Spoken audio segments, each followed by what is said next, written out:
have this classification into 3 types of data scientists, roughly.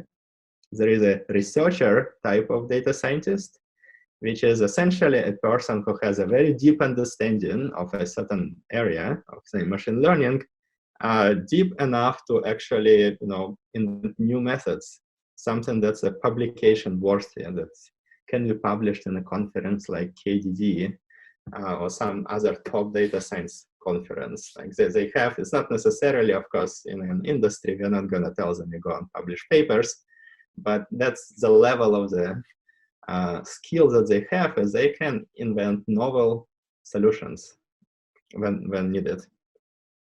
Now, the second type is applied scientists.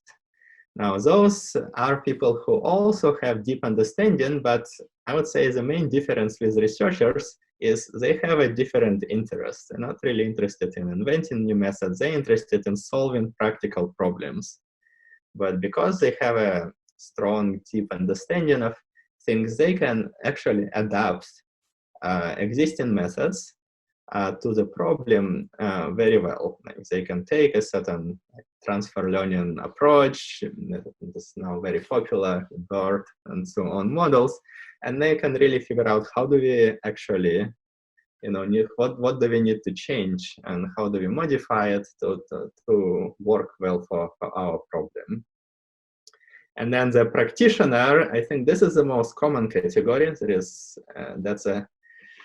I think the classical is those are the people who do master in data science. There is now a lot of master in data science problems. Those programs do not go very deep, but they actually get you familiar with a lot of different methods that are used and how to choose the right method for the right problem. They don't have depth of understanding to actually go and modify those methods because they may not know in detail how does deep learning actually works for me to go and change the algorithm, but they're very good at figuring out what method to select and then find the one that works. And if your problem is a fairly standard one, then actually they can be very effective. So knowing what kind of data scientist you need and hire the right one.